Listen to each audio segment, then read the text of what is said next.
የአሜሪካው ፕሬዝዳንት ዶናልድ ትራምፕ የመጀመሪያ ያሉትን የሰላም ቦርድ ቻርተር ይፋ አድርገዋል። በዚህ ቻርተር ውስጥ የሚሳተፉ $1 ቢሊዮን እንደሚከፍሉም ተናግረዋል። ጋዛን መልሶ መገንባት ያስችላል የተባለውን እቅዳቸውን በዳቮስ ስዊዘርላንድ ለተገኙ የዓለም መሪዎችም ገለጻ አድርገዋል ዶናልድ ጄ ትራምፕ። ነገር ግን የቻርተሩ ረቂቅ በፍልስጤም ግዛት ጉዳይ ግልጽ ነገር አላስቀምጠም ሲል የአልጀዚራ ዘገባ ያመላክታል። እስራኤል ጦር በዌስት ባንክ ቱልከረም ጦሩን እያሰፈረ መሆኑም የትራምፕ የሰላም ቦርድ ምን እርምጃ እንደሚወስድ እስካሁን ድረስ የተባለ ነገር የለም። ወታደሮቹ ወደ ቱልከረም በመግባት ነዋሪዎችን እያዋከቡ እንደሆነም የፍልስጤም ዜና ወኪል ዋፋ ነው ያስነበበው። አሁን ላይ በትራምፕ የተቋቋመው የሰላም ቦርድ የፍልስጤም ባለስልጣናት ተመድን የሚፎካከር ይመስላል ሲሉ ስጋታቸውን አስቀምጠዋል።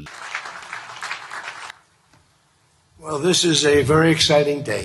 የፍልስጤም ውጭ ጉዳይ ሚኒስተር ጋቢያን ሻሂን ከዩኬ አማካሪዎች ጋር በተገናኙበት ወቅት የሰላም ቦርዱ ተመድን ለመተካት አዝማሚያ ማሳየት የለበትም ብለዋል። ሌላው ሚኒስትሩ ያነሱት ጉዳይ የእስራኤሉ ጠቅላይ ሚኒስትር ቤንያሚን ኔታንያሁ በቦርዱ ውስጥ መካተታቸው እጅግ የሚያበሳጭ ነው ሲሉ ተናግረዋል። ኔታንያሁ በዘር ማጥፋት ወንጀል መጠየቅ ሲገባቸው የሰላም ቦርዱ አባል መሆናቸው ንቀት ነው ሲሉ የኔታንያሁን ተሳትፎ ሻኒን ተችተውታል። ጠቅላይ ሚኒስትር ቤንያሚን ኔታንያሁ ከፕሬዚዳንት ዶናልድ ትራምፕ የቀረበላቸው የጋዛን የሰላም ቦርድ አባልነት ጥሪ በደስታ መቀበላቸውም የሚታወቅ ነው። ይህም አንዳች ሴራ ሳይኖረው እንደማይቀር ፖለቲከኞች ጥርጣሬያቸውን ከመናገር አልሸሸጉም። አንዳንዶች ደግሞ ቤንያሚን ኔታንያሁ በዓለም አቀፉ የወንጀለኞች ፍርድ ቤት ትዕዛዝ ወጥቶባቸው ለዚህ ፍርድ ሳያገኙ ቦርዱ ውስጥ መካተታቸው ሰላም አያመጣም ሲሉም ይሞግታሉ።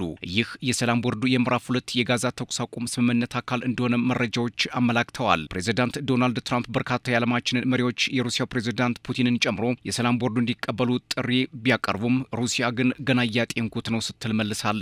ትራምፕ ጋዛን ዳግም ለመገንባት ለነዋሪዎቿ የተመቸች ውብ ለማድረግና የአካባቢውን ሰላም ለመጠበቅ ሀብት ለማንቀሳቀስ ቦርዱን እንደመሰረቱት ይናገራሉ። ጠቅላይ ሚኒስትር ቤንያሚን ኔታንያሁ ከገቡበት የሰላም እቅዱ እክል ያጋጥመዋል ሲሉም የሚተቹ ፍልስጤማውያን በርከት ብለዋል። እንደ አልጀዚራ ዘገባም የሰላም ቦርዱን አስመልክቶ በእስራኤል ፖለቲከኞችም ልዩነት ተስተውሏል ነው የሚባለው። ቀኝ ዘመሙ የፋይናንስ ሚኒስትር ቤዛለል ስሞትሪች እስራኤል የተናጠል እርምጃ በጋዛ ላይ እንድትወስድ ሀሳብ ማቅረባቸው በሰላም እቅዱ ላይ እክል ሊፈጥር ይችላል እየተባለም ነው። ቦርዱ ኳታር፣ አረብ ኤሚሬቶችን፣ ሞሮኮን፣ ቪየትናምን፣ ቤላሩስን፣ ሃንጋሪን፣ ካዛኪስታንን፣ አርጀንቲናን ያጠቃለለ ቢሆንም ሩሲያና ብሪታንያ ግን አሁንም ድረስ ወጥ አቋም አላሳዩም። አብዛኞቹ የአረብ ሀገራት ወደ ትራምፕ እቅድ ለመቀላቀል ፍላጎት ማሳየታቸው እስራኤል ከአረብ ሀገራት ጋር ያላትን ግንኙነት መደበኛ ለማድረግ የታሰበም ይመስላል ሲሉ ፖለቲከኞች ይናገራሉ። ምንም እንኳን የትራምፕን የሰላም ቦርድ አባልነት ጥሪ በርካታ ሀገራት እንዲቀበሉት ጥሪ ቢያቀርቡም አብዛኞቹ የአውሮፓ ሀገራት አሜሪካ መራሽ የሰላም ቦርዱን እንደማይቀበሉት እየገለጹ ነው። የሀገራቱ ስጋትም ትራምፕ ተመድን አይነት መዋቅር ለመገንባት እያለሙ ነው በሚል ነው። Everybody wants to be a part of it and we'll work with many others including the United Nations.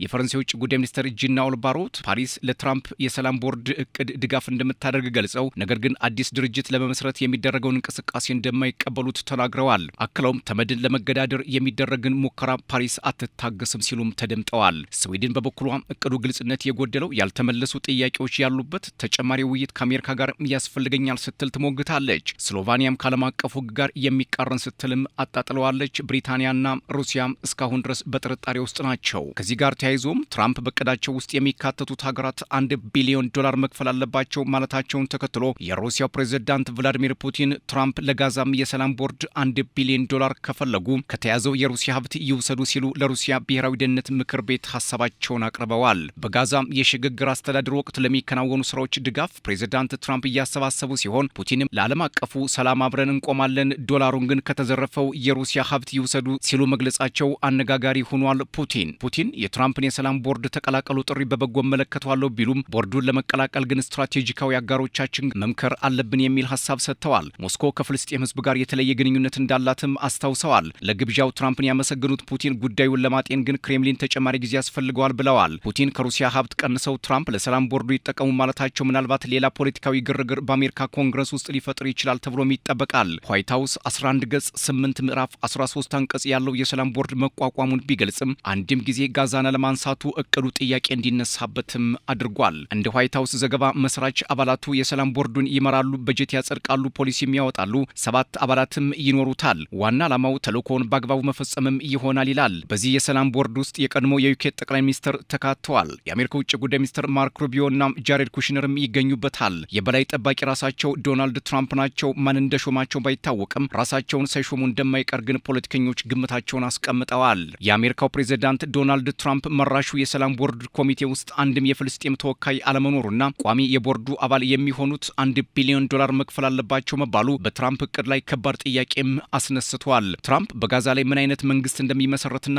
እነማን እንደሚወከሉ ግልጽ አለማድረጋቸው፣ መልሶ ግንባታው በማን ገንዘብ መቼ እንደሚከናወን መቼስ እንደሚያልቅ ግልጽ አለማድረጋቸው ወደ እስራኤል ጥቅም ያደላ ነው ሲሉ ፖለቲከኞች እንዲተቹ በር ከፍቶላቸዋል። በሌላ በኩል ሳዑዲ አረቢያም፣ ቱርክ፣ ግብጽ፣ ዮርዳኖስ፣ ኢንዶኔዥያ፣ ፓኪስታንና ኳታር መካተታቸው ብሎም ከፍተኛ ቁጥር ያላቸው ሙስሊም ሀገራት መሆናቸው በጋዛ አስተማማኝ ሰላም ሊያመጣ ይችላል የሚሉ ሲኖሩ፣ ሌሎች ደግሞ እስራኤል አሁንም ጥቃቷን አጠናክራ እየቀጠለች ባለችበት ሰዓት የሰላም ቦርዱ የተባለው በምን መልኩ ጋዛን ይታደጋታል የሚለው ስጋት ከመሆንም አልወጣም። እስካሁን ድረስ ትራምፕ ላቀረቡት ጥሪ 60 ሀገራትም መልስ መስጠታቸውን አንዳንድ መረጃዎች እየጠቆሙ ነው። ትራምፕ እቅዳቸውን አስመልክቶ በዳቮስ ስዊዘርላንድ ደማቅ አከባበርም አድርገዋል። የአሜሪካ ውጭ ጉዳይ ሚኒስትር ማርክ ሮቢዮ ትራምፕ ህልም የሚመስለውንና የማይቻል የነበረውን እውን ስላደረጉ ምስጋና ይገባቸዋል ሲሉ ተደምጠዋል። ትራምፕ በበኩላቸው በጋዛ ላይ ተሳክቶልናል፣ መልሰን ውብ እናደርጋታለን፣ ከወታደራዊ እንቅስቃሴም ነጻ ትሆናለች ሲሉ ተደምጠዋል። ከዚሁ ጋር አያይዘው ትራምፕ በሊባኖሱ ሄዝቦላ ላይም የምናደርገው ይኖረናል ሲሉ መናገራቸው አንድ ነገር በውስጣቸው እንዳለም